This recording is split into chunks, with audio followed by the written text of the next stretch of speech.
Baik, halo selamat pagi Pak Wawan. Perkenalkan nama saya Jimmy Henderson Gunawan dengan NIM 26021646686. Pada kesempatan kali ini saya ingin menjelaskan hasil penggandaan saya untuk nomor satu di UAS Gepernering kali ini.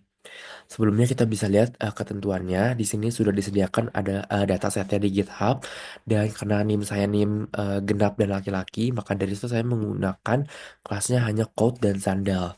Jika kita lihat di GitHub yang sudah tertera, code dan sandal ini adalah label 4 dan juga 5. Di sini saya mendownload datasetnya menggunakan di sini ada code dan juga saya copy linknya. Maka dari itu di sini saya pertama-tama eh, seperti ini.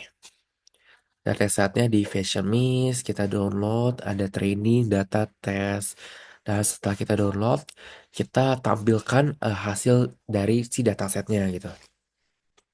Nah ini untuk menampilkan datasetnya sudah jelas ya ini outputnya seperti itu. Em, lalu kita split datasetnya kita make sure dulu dia hanya milih labelnya tuh 4 sama 5. Tadi kita sudah lihat kan label 4 5 itu adalah sandal dan juga code. Seperti itu. Lalu di sini adalah nih ada reshaping dan juga ada membagi data. Oh ya, di soal nomor A ini adalah menjadi 80 training set, 10 validation dan juga 10 test set. Di sini kita make sure di sini tuh di code kita tuh membaginya dengan sesuai soal gitu 80, 10 dan juga 10. Nah ini awal itu bagi 80 dan 20. Setelah itu langkah keduanya itu bagi time-nya itu menjadi validation set 50 dan juga 50. Dari sisa sih 20%-nya. Jadi kan nanti 10 dan juga 10 gitu. Nah untuk visualisasi datanya seperti ini. Dari yang sudah kita bagi ini, nah ini hasilnya. Sesuai dengan soalnya itu trainingnya tuh adalah 80, tesnya dan validasinya adalah 10 dan 10. Gitu, jadi awal kita 80 dan 20. Dan si 20 itu dibagi 50% lagi dan 50% lagi sehingga menghasilkan 10% dan 10% gitu.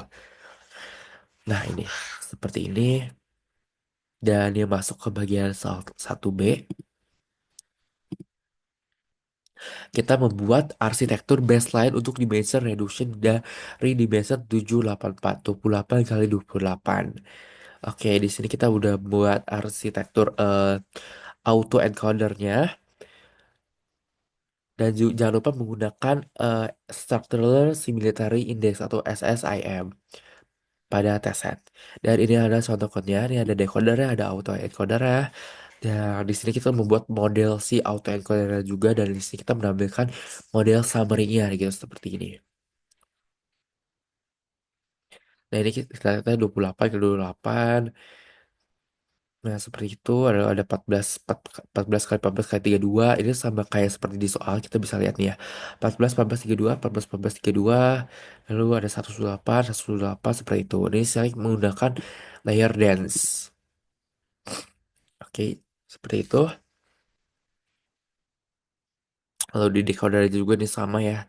28 28, ada 14 14 32 seperti itu. 14 14 32. Nextnya, di sini kita melatih model yang data sudah disiapkan tadi di auto encoder tadi. Di sini saya menggunakan 50 epoch. Nah, ini selanjutnya kita melakukan calculate si SSIM tadi, Structural Similarity Index tadi.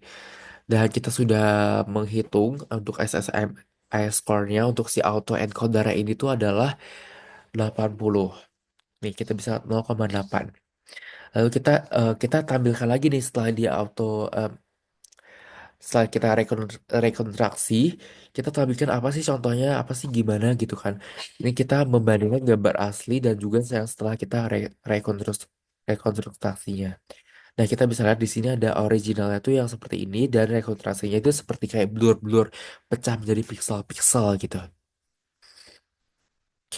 Selanjutnya untuk satu C kita em, ngambil dari yang satu B tadi. Setelah hasilnya itu ini ada encoder, ada decodernya, lalu juga ada kita buat auto encoder juga, kita buat latih model juga, kita menggunakan 50 epoch juga biar sama. Lalu untuk hasil hasil rekonstruksinya dari model yang telah dimodifikasinya, kita menggunakan SSIM yang baru dong tentunya. Nah, ini untuk code-nya. Dan hasil yang barunya itu adalah SSIM dari Fortune autoencodernya itu adalah 81%. Jadi beda ya. Tadi sebelumnya itu 80%, setelah di tune autoencodernya itu menjadi 81%. Nah, ini aku buat juga perbandingan antara SSM score-nya untuk yang sebelum di tune dan setelah di tune.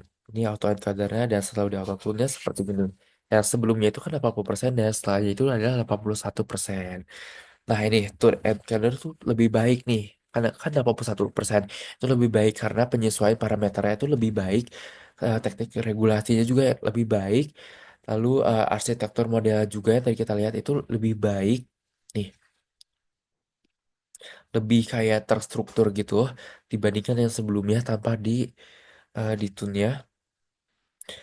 Nah, ini ini yang 81% jelas lebih lebih akurat, lebih spesifik itu dibandingkan yang autoencoder yang sebelum di autotune. Seperti itu. Itu untuk penjelasan untuk nomor 1C. Baik, sekian presentasi dari saya. Terima kasih dan sampai bertemu di nomor 2 dan juga nomor 3.